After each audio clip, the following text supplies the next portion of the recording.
우리 찬송가 456장 함께 부르십시다. 456장입니다. 456 거친 세상에서 실패하거든 그 손 못 자국 만져라. 456장.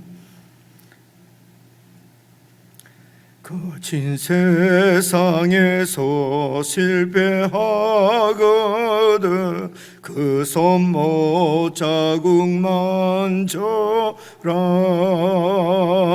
고된 일 하다가 힘을 얻으리 그 손 못 자국 만져라. 그 손 못 자국 만져라. 그 손 못 자국 만져라. 주가 널 지키며 인도하시리 그 손 못 자국 만져라. 내가 어둠 속을 걸어갈 때에 그 손 못 자국 만져라.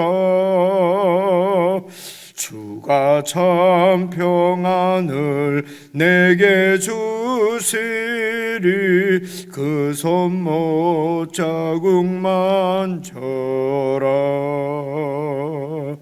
그 손 못 자국 만져라.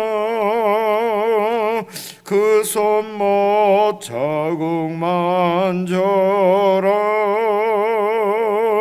주가 널 지키며 인도하시리 그 손 못 자국 만져라.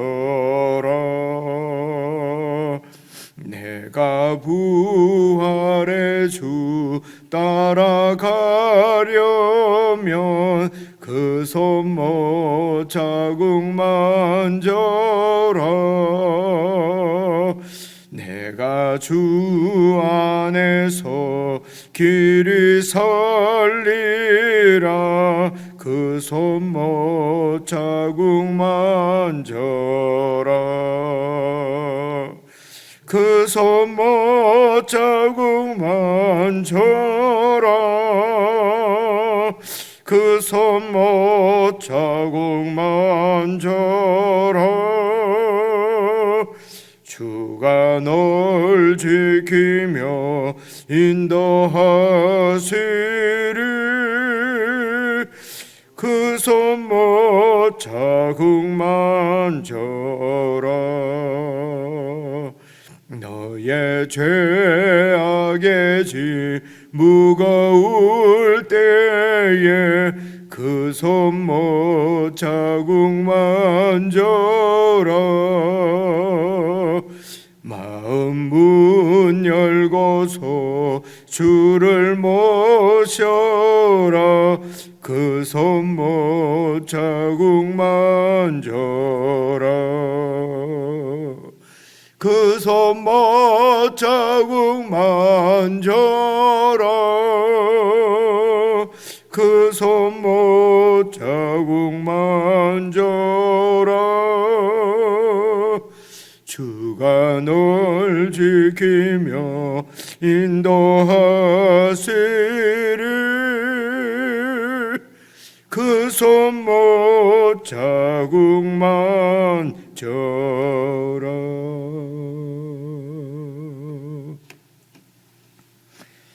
하나님 아버지, 저희들에게 그리스도의 십자가를 통하여 믿음의 분명한 확증을 보여주셨사오니 늘 주님을 바라보고 이 세상을 우리와 늘 함께 하시는 주님을 믿는 믿음으로 잘 승리할 수 있도록 늘 주님과 동행하는 저희들이 삶이 되도록 도와주시옵소서.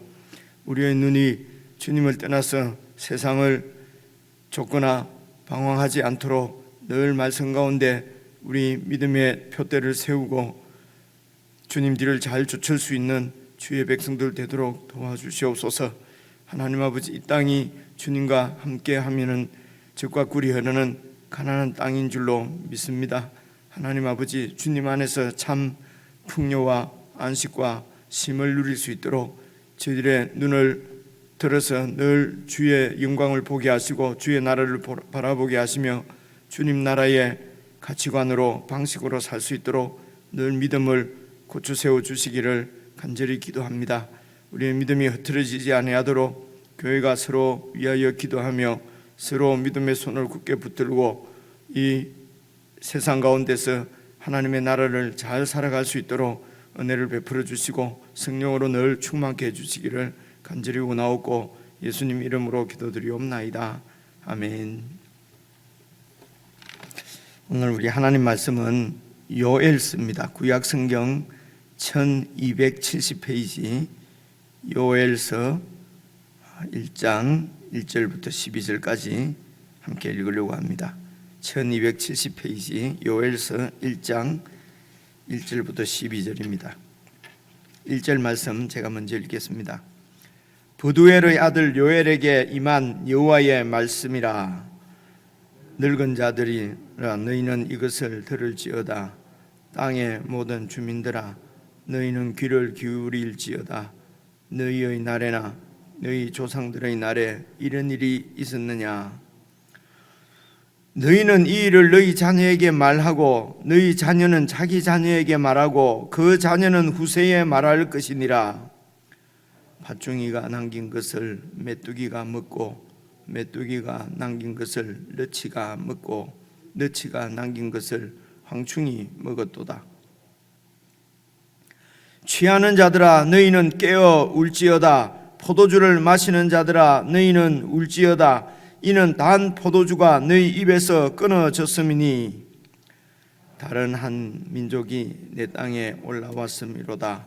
그들은 강하고 수가 많으며 그 이빨은 사자의 이빨 같고 그 어금니는 암사자의 어금니 같도다. 그들이 내 포도나무를 멸하며 내 무화과 나무를 긁어 말갛게 벗겨서 버리니 그 모든 가지가 하얗게 되었도다. 너희는 처녀가 어렸을 때에 약혼한 남자로 말미암아 굵은 배로 동이고 애고감같이 할지어다. 소재와 전제가 여호와의 성전에서 끊어졌고 여호와께 수정드는 제사장은 슬퍼하도다. 밭이 황무하고 토지가 마르니 곡식이 떨어지며 새 포도주가 말랐고 기름이 다하였도다. 농부들아 너희는 부끄러워할지어다. 포도원을 가꾸는 자들아 곡할지어다. 이는 밀과 보리 때문이라. 밭에 소산이 다 없어졌음이로다. 포도나무가 시들었고 무화과 나무가 말랐으며 석류나무와 대추나무와 사과나무와 밭의 모든 나무가 다 시들었으니 이러므로 사람의 즐거움이 말랐도다.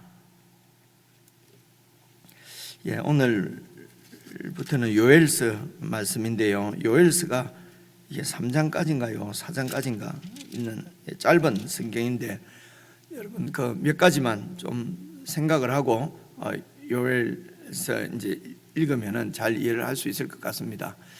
일단 여러분 구약 성경을 이제 이렇게 분류를 한다면은 좀 이상하지만요. 이제 우리가 이렇게 성경을 잘 이해하기 위해서 이렇게 학자들이 이렇게 분석도 하고 또 이렇게 구조를 이렇게 가르치기도 하고 이렇게 그렇게 합니다. 하는 중에 여러분 이제 구약 성경은 아시는 대로 제일 앞에 모세 오경이 나오고요.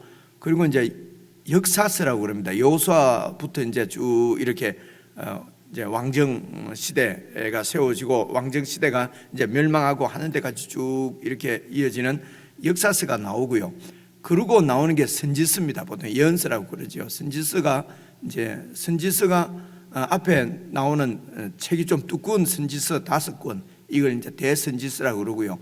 그리고 이제 그다음 이어서 나오는 게 이제 방금처럼 이렇게 3장까지, 여러분 4장까지 이렇게 있는 짧은 선지서가 12권이 이어서 나옵니다.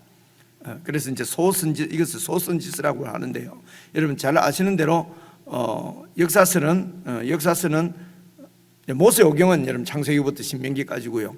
역사서는 여호수아서부터 저 뒤에 가면은 어떻게 되죠? 에스라, 느헤미야, 에스더 이렇게 해서 이제 역사서가 아마 12권이죠. 12권이 있고요.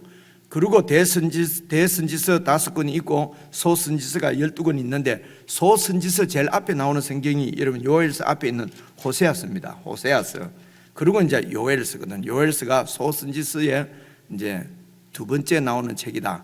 이 정도만 하면 대략 어느 정도인지 알겠죠.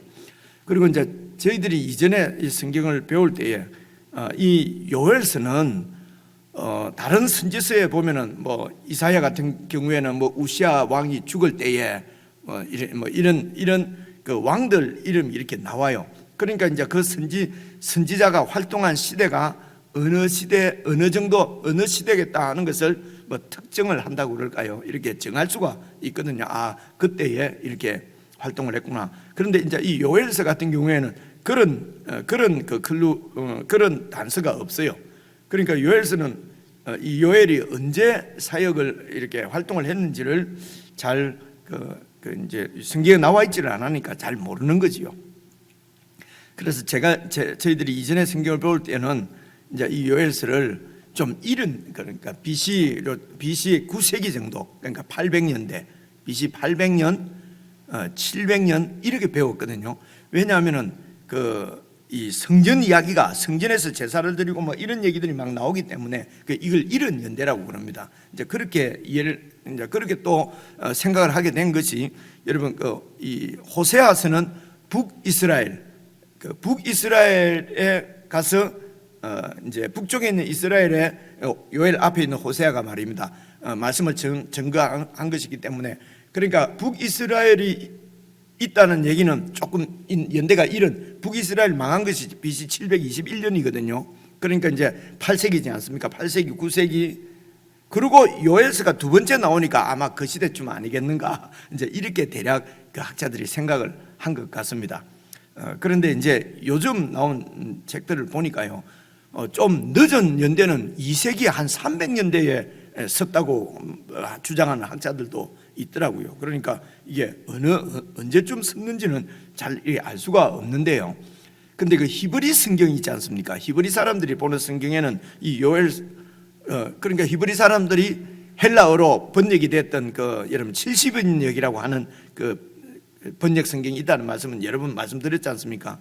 예수님 당시에도 사용하던 이 구약 성경이 이제 거의 70인역인데요. 거기에 보면은 이 요엘서가 4번째인가 5번째인가 그렇게 그러니까 호세아 다음에 바로 나오는 것이 아니고요. 뭐 호세아 히브리 사람들 본 성경에는 아모스 70인역에는 아모스 뭐 그렇게 그다음에 뭐 이렇게 미간강 그리고 요엘이 뒤에 나온대요. 그러니까 이제 아마 연대가 한 500년대나 이렇게 그러니까 포로 바벨론에 의해서 유다가 멸망을 하고 포로로 다 잡혀갔을 때가 586년이거든요, BC. 그러니까 이제 그 이후에 서졌을 것이다. 뭐 이렇게 아마 대략 보는 것 같습니다. 뭐 중요한 것은 아닌데 어쨌든 요엘서는 어느 시대인지는 잘 특정이 되어 있지 않다. 그러면은 전 시대라고 생각하면 되거든요. 이제 그렇습니다. 그리고 내용은 여러분 메뚜기 재앙 이런 얘기 들어보셨잖아요. 이 요엘서가 바로 메뚜기 이야기가 나옵니다. 메뚜기 재앙과 우리는 뭐 메뚜기 재앙 이런 것을 잘 모르니까요. 근데 중동 이런 데는 한 번씩 메뚜기가 막 이렇게 지나가면은 뭐 요즘 뭐 미국의 토네이도 뭐 이렇게 지나가서 큰 낭패를 지금 입고 있는 게 뉴스에 나오대요 보니까요. 정말 엄청난 재앙이지요. 근데 이제 마찬가지로 이렇게 메뚜기 떼가 한번 확 지나가면은 그냥 뭐 농산물이고 뭐고 막 완전히 이렇게 다 이렇게 없어진답니다. 이제 그런 그래서 이제 뭐 토네이도든지 메뚜기 재앙이든지 이런 거 우리가 사는 곳에는 그런 게 잘 없으니까 이제 저희들은 뭐 잘 이렇게 모르겠습니다만은 이제 이 요엘서에 나오는 이미지는 이 메뚜기 재앙과 여호와의 날이라는 것이 구약 성경에는 많이 나와요. 여호와의 날 이러면 심판입니다. 심판. 하나님의 뭐 심판인데요. 근데 여러 번 말씀드렸습니다만 하나님의 심판은 하나님의 백성들에게 늘 구원과 같이 옵니다. 심판은 곧 하나님 백성들의 구원이거든요. 그래서 여호와 하나님의 심판은 구원이다. 이제 이런 몇 가지 이런 개념들이 우리한테 딱 이렇게 있으면은 성경을 이해하기가 아주 쉽습니다. 제가 조금 이따 설명을 드릴 텐데요. 그래서 이제 메뚜기 재앙이 나오고요. 그리고 여러분 그 베드로가 사도행전 2장에서 그 이제 성령께서 강림하셨을 때 말입니다.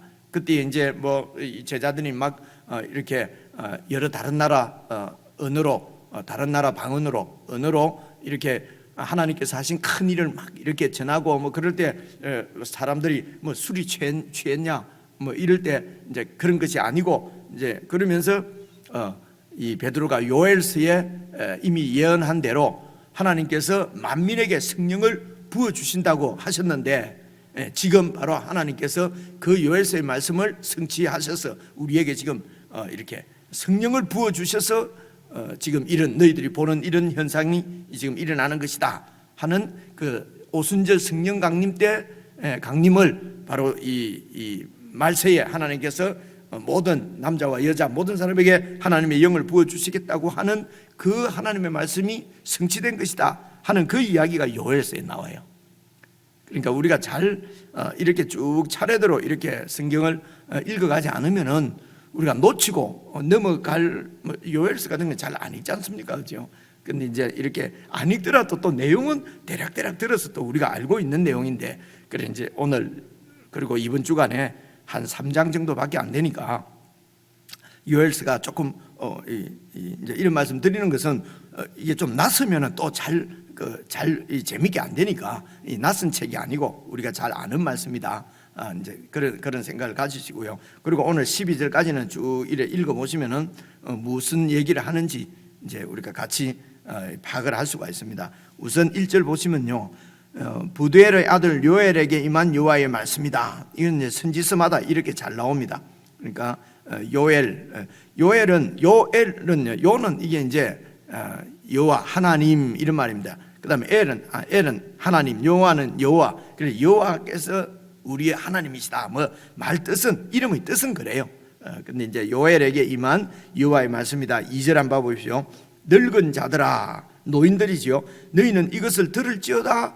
땅의 모든 주민들아 너희는 귀를 기울일지어다. 그러니까 이 늙은 자들아 하는 거하고 땅의 모든 주민들아 그러니까 노인들을 얘기하면은 노인들은 세월을 많이 살은 사람들이지 않습니까? 그죠? 그러니까 노인들을 이야기하는 것은 땅의 모든 주민들을 부르는 그러니까 이 평행구법이라고 이런 말씀드렸지 않습니까? 이제 같은 뜻을 이렇게 다른 표현으로 이렇게 하는데 그래서 늙은 자들은 노인들만 들으라는 것이 아니고요. 땅의 모든 주민들에게 하시는 말씀입니다. 왜냐하면요. 보십시오. 땅의 모든 주민들아 너희는 귀를 기울일지어다. 너희의 날에나 너희 조상들의 날에 이런 일이 있었느냐? 이런 일들을 너희들이 봤냐는 거죠. 이제 노인에게 물어보면 노인은 세월을 오래 살았으니까 이런 일을 본 적이 없다. 그래서 땅의 모든 젊은 사람들도 이 일은 전무후무한 일이다. 그래서 땅의 모든 주민들이 귀를 기울이고 잘 들어야 될 어떤 사건이다. 이제 이런 뜻이지요. 그래서 늙은 자들아 너희는 이것을 들을지어다. 땅의 모든 주민들아 너희는 귀를 기울여서 이 하나님의 말씀을 들으라. 3절입니다. 너희는 이 일을 어떤 큰 사건이 일어난 거지요. 뭐 우리가 아는 대로 메뚜기 재앙입니다. 너희는 이 일을 너희 자녀에게도 말하고 그 자녀는 또 자기 자녀에게 말하고 그 자녀는 또 후세에게 말하고 그래서 이것은 이 일은 계속 너희 후손들에게 자녀들에게 잘 말을 해서 이 사건에 귀를 기울이라 이런 말씀이죠. 그죠? 어떤 일입니까? 4절입니다. 팥중이가 남긴 것을 메뚜기가 먹고 메뚜기가 남긴 것은 너치가 먹고 너치가 남긴 것은 황충이 먹었다. 이 말은 무엇입니까? 우리가 먹고 살아야 될 그 양식을 메뚜기 떼가 완전히 이렇게 다 싹 썰어 가버렸다는 것입니다. 그래서 기근이 심해지는 거죠. 아무런 먹을 것이 없는 거지요. 그래서 여기 팥중이, 메뚜기, 또 너치, 황충이 이런 것이요. 이게 다 원본을 찾아보면 다 메뚜기라고 되어 있어요. 그런데 이제 다 메뚜기인데 그래 뭐 이걸 가지고도 예를 들면 각각 다른 종류의 메뚜기다 뭐 여러 가지 아니 같은 메뚜기인데 이름을 다르게 했다. 이제 이름을 다르게 한 것이 맞는 것 같아요. 예, 그 원문을 읽어 보면은 뭐 팥중이는 뭐 자른다, 뭐 혹은 뭐 너치는 뭐 이렇게 뭐 이렇게 다 샌다, 뭐 다 이런 뜻들을 가지고 있어요. 그래서 이제 이것은 이제 강조하는 것이죠. 한 메뚜기 떼가 싹 먹고 지나갔는데 그 좀 남아 있지 않습니까, 그죠? 그런데 그 뒤에 또 메뚜기가 또 너치가 그 메뚜기가 또 다 먹고 가고, 그다음 너치가 또 먹고 가고, 조금 남은 거는 뒤에 마지막 그 황충이 다 먹어버리고요. 그래서 그 밭에 아무런 소산이 전혀 없는 이런 재앙을 지금 이야기하는 것입니다. 그렇죠? 그래서 이 메뚜기 재앙입니다. 메뚜기가 한번 스쳐 지나고 나니까 이제 아무것도 없습니다. 그래서 굶어 죽을 수밖에 없는 거지요. 자, 그런 것을 묘사하는 것이 5절입니다. 봐보십시오. 취하는 자들아 너희는 깨어 울지어다. 왜냐면요, 이 취하는 거는 이제 포도주 먹는 사람이지 않습니까? 뭐 그래서 포도주 먹으면 안 된다 이런 말 하는 건 아닙니다. 여기는 잘 보십시오.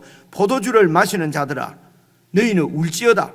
왜 웁니까? 이는 단 포도주가 너희 입에서 끊어졌음이니.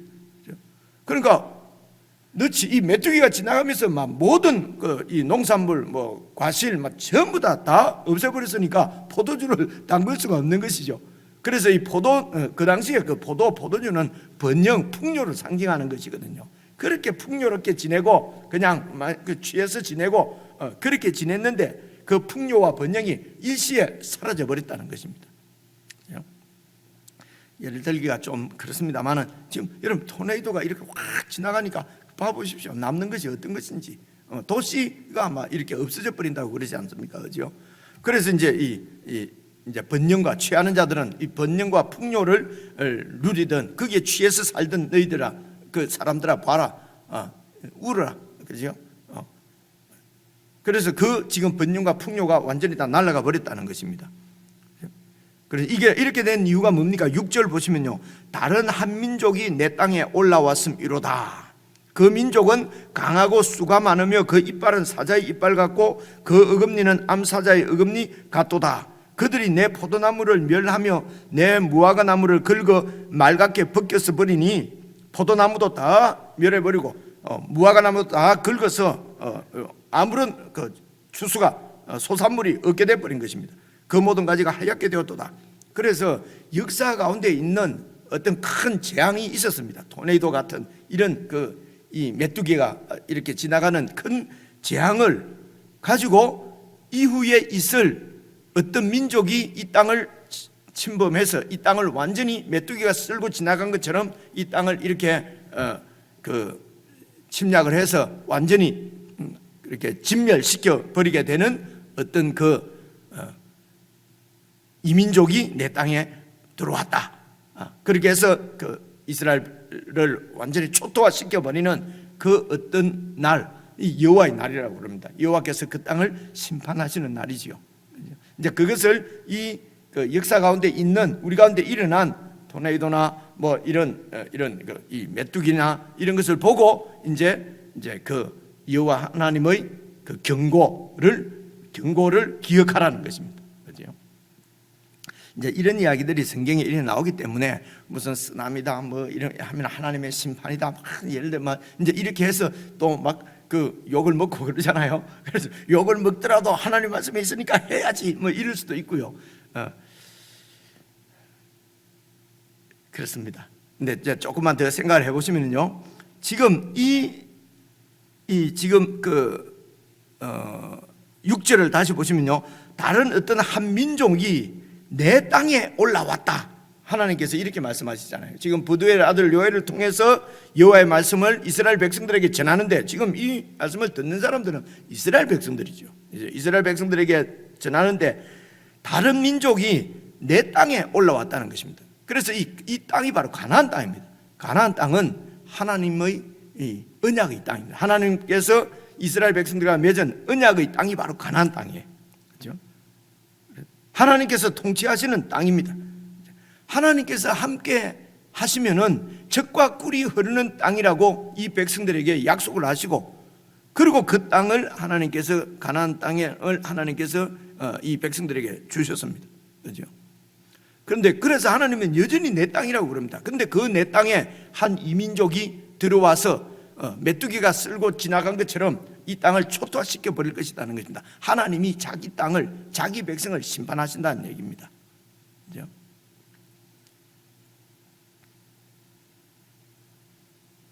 그래서 심판의 결과가 구약시대는 어떻게 나타납니까? 젖과 꿀이 흐르는 참 풍요와 안식의 땅이 그냥 그 땅 자체가 그런 것이 아니고요, 가나안 땅을 원래 이 이스라엘 백성들이 조상이 살고 있었던 뭐 갈대아 우르나 아니면은 포로 뭡니까 노예로 있었던 나일강이나 그 땅이 풍요한 땅입니다. 그죠? 큰 강이 흐르지 않습니까? 그래서 인류의 모든 문화는 이 강가에 다 세워지거든요. 그죠? 그래서 그곳에서 여러분 하나님께서 그 이스라엘 백성들을 가나안 땅으로 데리고 와서 아브라함을 가나안 땅으로 데리고 왔지 않습니까? 가나안 땅을 그 백성들에게 주셨거든요. 그래 그 가나안 땅에는 요단강 하나밖에 없습니다. 요단강은 그런 큰 강이 아니에요. 뭐 물이 그냥 잘 마르고, 그리고 강우량이 뭐 1년 내내 200mm도 안 되는 그런 아주 척박한 땅입니다. 그런데 그 땅을 하나님께서 이스라엘 백성들에게 주시면서 약속하신 것이 젖과 꿀이 흐르는 땅이라고 말씀하셨거든요. 그래서 하나님의 말씀을 잘 들으면 하나님께서 이른 비, 늦은 비를 때에 따라서 이슬과 다 내리면 그 땅도 얼마든지 풍요하게 그렇게 살 수 있는 땅이었어요. 근데 그 땅은 하늘에서 비가 내리지 않으면 완전히 그 땅이 아무런 추수 농사를 지을 수 없는 땅입니다. 그런데 가나안 그 나일강 옆이나 뭐 메소포타미아 강 근처에는요, 비가 안 오면 그 물 끌어서 그냥 농사 짓고 살면 되거든요. 그래서 이 가나안 땅은 하나님을 떠나서는 살 수 없는 땅이다. 하나님 안에서는 젖과 꿀이 흐르는 풍요의 땅이다. 그죠? 안식과 참 쉼과 안식의 땅이라는 것입니다. 하나님께서 이방 민족을 다 지켜주시고, 여러분 이게 가나안 땅이거든요. 근데 이 땅에 있는 백성들이 이 하나님을 왕으로 섬기고 이 하나님을 신뢰해서 그 하나님 말씀대로 살지 않고 자꾸 이런 그 메소포타미아의 그 창이란 큰 넘쳐 흐르는 강을 자꾸 부러워하고, 그죠? 그런 큰 강을 부러워하고, 그리고 옆에 이방 민족들이 섬기는 우상을 자꾸 섬기고, 그들도 하나님이 왕이 계시는데도 불구하고 자꾸 이방 민족처럼 우리에게도 인간 왕을 세워달라고 하고, 우리도 다른 나라들처럼 그렇게 사는 것이 좋겠다. 자꾸 이렇게 여러분 우상을 섬기고, 하나님이 주시는 이 안전한 부와 안식과 번영과 쉼을 버리고 자꾸 세상의 이런 부 번영을 쫓아가고, 그렇죠? 이런 이스라엘 백성들을, 그래서 그 땅이 이 하나님과의 관계가 깨어지고 안식과 평안이 깨어지는 것이죠. 그리고 이곳에 하나님께서 이런 이스라엘을 심판하시는 것이 바로 여호와의 날입니다. 그래서 하나님의 심판은, 여호와의 날은 꼭 여러분 심판을 통해서 하나님의 구원이 이루어진다. 이제 그렇게 이해를 하시면 되고요. 그래서 이 땅은 하나님의 땅인데, 지금 오늘은 하나님의 통치를 받는 지금 여러분 그래서 밖에서 일어나는 여러 가지 일들은 하나님께서 주권자시기 때문에 하나님의 그 이해, 우리가 다 이해할 수 없는, 측량할 수 없는 하나님의 뜻에 의해서 이렇게 하나님의 이 주권적인 하나님의 섭리에 의해서 세상은 흘러갑니다. 그래서 그런 세상에 일어나는 여러 일들을 그냥 우리 중심에서 단편적으로 이렇게 얘기할 수는 없습니다. 그러나 하나님의 통치를 받는 하나님 나라의 백성들이지요. 그래서 구약시대 때는 이 보이지 않는 하나님 나라를 이 땅에 보이는, 그래서 한 민족을 세워서 가나안 땅에서 하나님 나라를 세우셨습니다. 예수 그리스도께서 이 땅에 오셔서 하나님 나라를, 이제 구약에서 말씀한 그 하나님 나라를 이루어 이제 성취를 시키셨는데요, 그것은 이제는 눈에 보이지 않는 나라입니다. 그죠? 눈에 보이지 않는, 그래서 이스라엘 민족이 아니라 이제는 예수 믿는 모든 사람들이 새 이스라엘 민족이 되는 것입니다. 그리고 이제는 가나안 땅이 아니라 예수 믿는 사람들이 살고 있는 이곳, 하나님의 통치를 받는 사람들이 살고 있는 그 모든 곳이 다 가나안 땅이 되는 것입니다. 그죠? 그곳에서 예수 믿는 우리가 하나님을 신뢰하고 하나님의 통치를 받아서 말씀대로 살지 않으면은 결국은 때가 되면 하나님께서 우리를 심판하시는데 그것이 때로는 아주 어려운 일로 나타날 수도 있고요. 꼭 무슨 물질을 잃어버리고 건강을 잃어버리고 하면은 그것이 하나님의 심판이 아니고요. 이제는 구약 성경에 보여주신 그런 그림들이 오늘 신약 시대 때는 하나님의 심판이 일어나는 것을 구약 때의 그 메뚜기가 지나가는 것을 보고 하나님의 심판을 기억하고 하나님 앞으로 다시 돌아오도록 하듯이 우리에게 일어나는 모든 징조들이죠. 때로는 토네이도든지 때로는 우리 일신상의 어떤 문제든지, 그렇죠? 아니면은 모든 것이 다 좋은데 세상적으로 보면요, 자식도 잘 되고 돈도 풍요하고 죽을 때까지 그냥 먹고 살 수 있고 다 좋은데 늘 마음이 비어 있고 공허하고 우울감이 있고 우울증이 있고 이런 것도 다 마찬가지죠, 그렇죠? 이런 여러 가지 이런 메뚜기가 지나간 것 같은 이런 마음에 하나님께서 약속하신 젖과 꿀이 흐르는 땅, 하나님께서 약속하신 이 평안과 안식, 쉼을 잃어버렸을 때에, 그렇죠? 그것을 나타내는 것이 여기에 이제 포도주에 취하는 자들아 울어라. 왜냐하면 포도주 만들 게 없지 않냐, 그렇죠? 이제 이런 얘기입니다. 이런 일이 있을 때는 방법이 다른 데 있는 것이 아니고 여호와의 날, 그 여호와의 날이 하나님의 심판이 우리에게 임하지 않고 하나님의 아들 예수 그리스도를 십자가에 못 박으신 것입니다. 이것이 하나님의 심판입니다. 여호와의 날이 이미 2000년 전에 하나님의 아들이 십자가에 죽으심으로 그 여호와 하나님의 심판이 그래서 끝났다고 하는 것입니다. 예수 안에서 하나님의 형벌 심판은 끝났다는 것이죠. 그렇죠? 그만큼 하나님의 아들이 모든 형벌 죄짐을 지고 죽으셨습니다. 그렇죠? 그래서 그 하나님의 심판을 기억하고 그 심판 가운데서 구원해 주신 하나님의 은혜, 하나님의 통치 가운데로 다시 돌아오도록. 그렇죠? 그래서 주는 하나님께로 와야 참 평안과 안식이 있다는 것입니다. 이 하나님을 떠나서는 세상의 어떤 풍요 가운데서도 마음에 참 안식과 평안을 누리지 못합니다. 그래서 예수님께서 말씀하시기를 수고하고 무거운 짐진 자들아, 이 짐도 무슨 세상의 짐이 아니라 뒤에 이거 보면 마음의 짐이라고 되어 있잖아요. 마태복음 11장에도 보면은요, 그죠? 수고하고 무거운 짐진 자들아 다 내게로 오라. 내가 너희를 쉬게 하리라.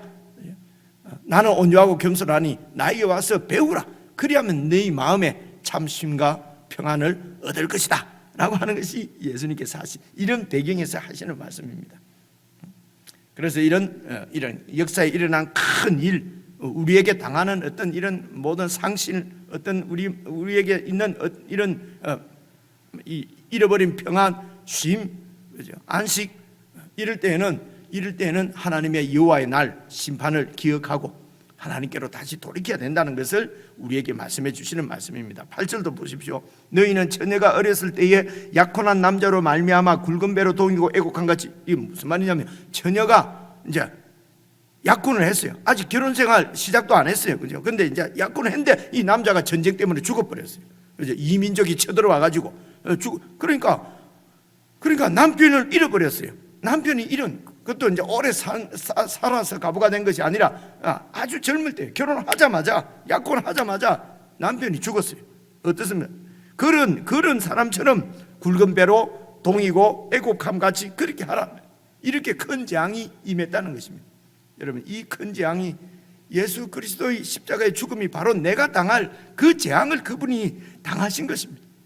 그래서 십자가를 바라보고 우리가 늘 하나님의 통치 가운데로 참으로 가나안 땅이 되도록 하나님의 통치 가운데로 오면은 우리가 있는 곳이 이 세상의 재물이나 무슨 집이나 이런 것하고 관계없이 하나님이 주시는 그 하나님의 자녀로서의 젖과 꿀이 흐르는 그런 풍요와 번영과 안식을 누리는 것.